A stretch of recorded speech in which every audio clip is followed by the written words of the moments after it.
One of the saddest days in racing history marks a melancholy milestone. It was 25 years ago, Bristol Spring Race Weekend, April 1st, 1993, that Alan Kulwicki was killed in a plane crash while trying to land at the Tri-Cities Regional Airport. Thanks for joining us on It's Bristol, Baby on this somber anniversary. I'm Casey Getz alongside Heather Williams. PJ Johnson, Mike Lucas will join us later in the show. And Heather, it's hard to believe it's been 25 years since Alan Kulwicki's death on his way here to Bristol Motor Speedway. Yeah, it's really interesting talking to some of the people that were around the track and around the sport at the time that this happened, because they remember that day like it was yesterday. Winston Cup champion Alan Kulwicki's racing career came to an abrupt end Thursday night.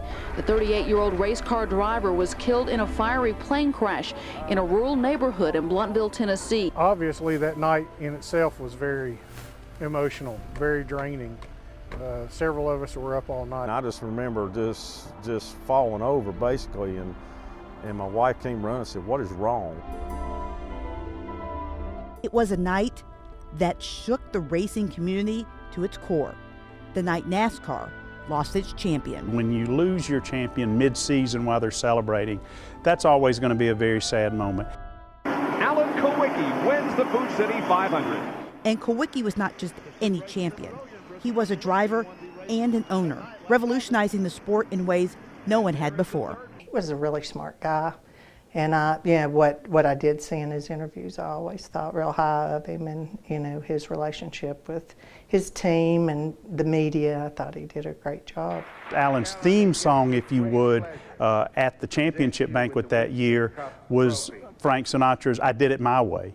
He was very focused. He wasn't the easiest person in the world to work with, but he was very focused on what he wanted to do. He turned down offers to work with some of the mega teams and the multi-car teams like Junior Johnson because he wanted to run his own show. Chris Carrier first met Kulwicki when he was driving for Ed Whitaker Racing, and he saw firsthand all the work Kulwicki put in to being one of the top drivers in the sport. I think that the sport, the business, the community of NASCAR racing, especially Cup racing, was basically in shock.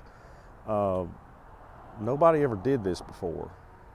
There was a lot of guys who tried driver-owner situations, and some of them failed miserably.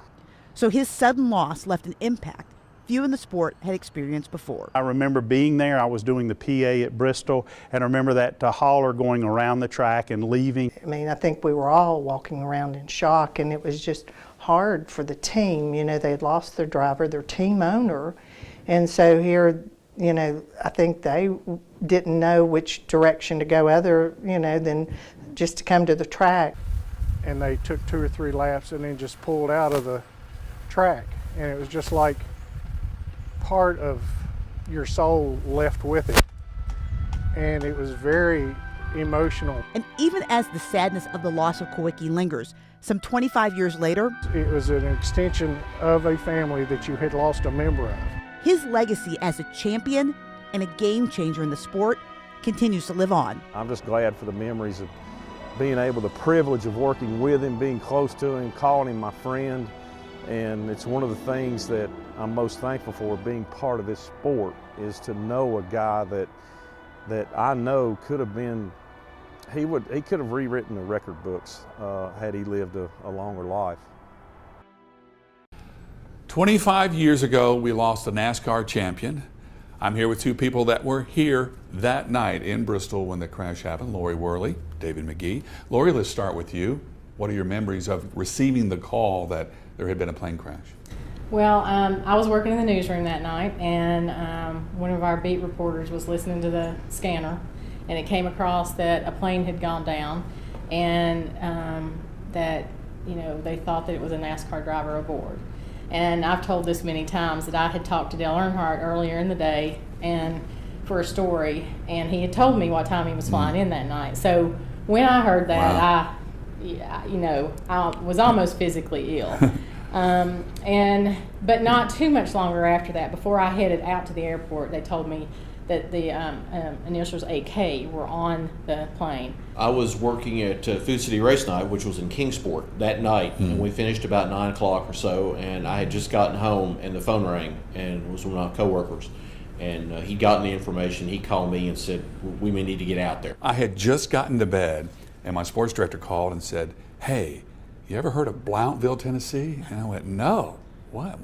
Blount? I said, it's not Bluntville, is it? He goes, well, maybe it's Bluntville. I said, well, that's where the airport is. Why? He goes, they think a plane has gone down, and they think Alan Kulwicki may have been on it. You know, just for me, never having dealt with having to cover something like that in my career, it was really emotional, and I honestly didn't know how to handle it first. That drive where I was going to the airport, and in my head I'm like thinking, still praying that he was going to be okay and everybody on the plane was going to be okay. But you know, pretty quickly after I got there, it was pretty obvious that there were no survivors, even though they didn't make that announcement for quite a while. And I was just a few days ago at BMS, and they've got the wall of monuments there, or whatever they call it, and Kulwicki is there.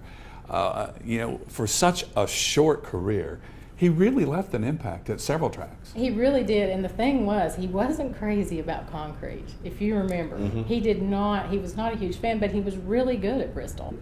I wonder how many more races he would have won, how many championships he might have won. It's just sad to think back to you know, what might have been.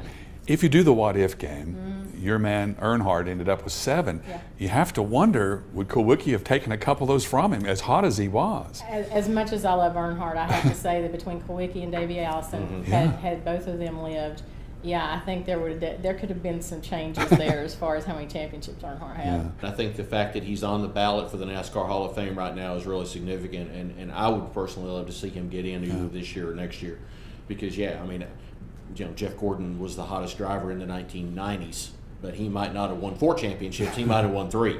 25 years ago, we lost a true champion. For Lori Worley and David McGee, I'm PJ Johnson. All right, thanks a lot, PJ, for that perspective on Alan Kulwicki there. And Heather, it's kind of crazy to think about what could have been for Alan Kulwicki if not for his untimely death. Yeah, cut down in the prime of his career. Really, only the second time in NASCAR history the champion has died in the season after winning a title. So sad day for NASCAR for sure.